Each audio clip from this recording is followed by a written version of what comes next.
यह सुनकर आकाश की बीवी आरती ने कहा, मुझे भूख नहीं है, आप सब खा लीजिए। और आकाश की तरफ देखने लगी। यह देखकर माँ वहाँ से चली गई। कुछ देर बाद आकाश उठता है और देखता है कि वह तो घर पर है, तो उसे समझते देर नहीं लगती कि घर में सबको पता चल गया है और कोई उसे वहाँ से लेकर आया है। और सामने उसकी बीवी आरती बैठी थी। वह उससे कहे इससे पहले ही आरती उठकर वहाँ से चली गई। यह देखकर आकाश सोचता है कि उसे शाम को मना लूँगा, फिलहाल ऑफिस चले जाता हूँ। यह सोचकर आकाश तैयार होने चले जाता है। जब वह तैयार होकर हॉल में आता है, तब वह देखता है कि सारा परिवार वहाँ बैठा है। तब आकाश सबको सारी बात बताता है कि कैसे उसे पोस्ट से बदल दिया गया और वह दुखी होकर शराब पीने चला गया। यह कहकर आकाश सबसे माफ़ी मांगने लगा। घर वाले उससे कहते हैं, यह तूने ठीक नहीं किया, तेरी वजह से बहू पूरी रात बैठी रही और भूखी रही इस इंतज़ार में कि तू आएगा और तेरे साथ बैठकर वह खाना खाएगी, और तू वहाँ बैठा शराब पी रहा था। क्या यही दिन देखने के लिए तुझे इतना पढ़ाया लिखाया, इस काबिल बनाया? अगर माफ़ी ही मांगनी है तो बहू से मांग। कल से पूरा दिन उसने काम किया, पार्टी को भी उसी ने मैनेज किया, यहाँ तक कि दिन पूरा उसने खाना भी नहीं खाया। यह सोचकर कि वह रात में तेरे साथ खा लेगी और तू है कि इस तरह की हरकत कर रहा है। यह कहकर सभी वहाँ से चले गए। आकाश यह सुनकर अपनी बीवी आरती के पास गया और सॉरी कह के ऑफिस के लिए निकल गया।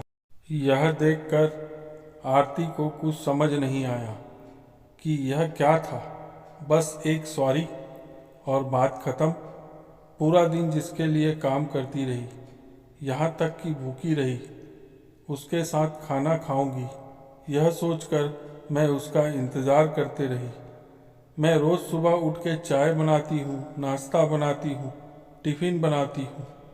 वो वहाँ मुझसे झूठ बोलकर पूरी रात बैठकर शराब पीते रहे और यहाँ मैं उनका भूखे प्यासे इंतज़ार करती रही। क्या यही प्यार था उसका? क्या इसे प्यार कहते हैं? क्या उसकी एक पोस्ट मेरे से ज़्यादा ज़रूरी थी? यही सब वह पूरा दिन सोचती रही। देखते देखते शाम हो गई और सब घर आ गए। आकाश आते ही कहता है, माँ भूख लग रही है, जल्दी से खाना निकालो, मैं फ्रेश होकर आता हूँ।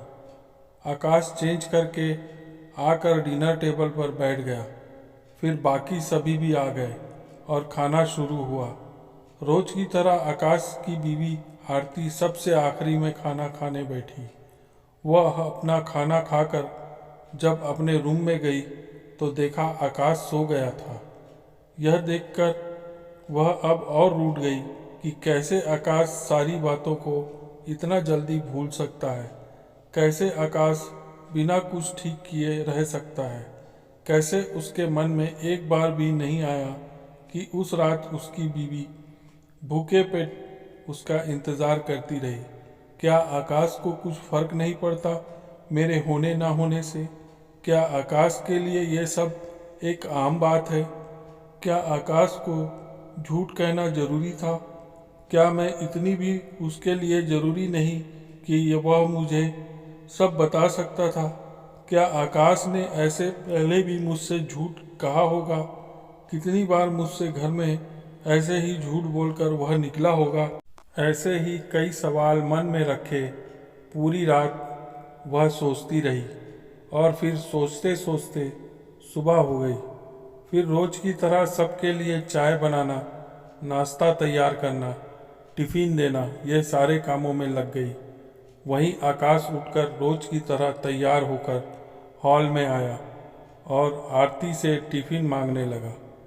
यह देखकर आरती सोचने लगी, क्या यह सब इतनी जल्दी भूल गया? क्या इसे कुछ याद नहीं उस रात के बारे में? और उसने टिफ़िन दे दिया। सभी ऑफिस चले गए। सारा काम खत्म होने के बाद आरती अपने रूम में गई और उसके मन में आया कि यहाँ किसी ने आकाश को दोबारा कुछ नहीं कहा। यहाँ तक कि मैं रोज उदास रहती हूँ, यह देखकर भी कोई मुझसे एक बार भी नहीं पूछा कि क्या हुआ, ऐसे उदास क्यों हो। क्या आकाश ने नहीं मनाया? कुछ भी किसी ने नहीं कहा। अचानक से खड़े होकर उसने अपने आप से कहा, जब किसी को यहाँ मेरी ज़रूरत ही नहीं है, जब किसी को फर्क ही नहीं पड़ता, सबको अपना अपना दिखता है, लेकिन मैं रोज अंदर हजारों सवाल लेकर अपना काम करती हूँ, यह किसी को नहीं दिखता। अगर ऐसा ही है तो मुझे यहाँ रहने का कोई हक नहीं।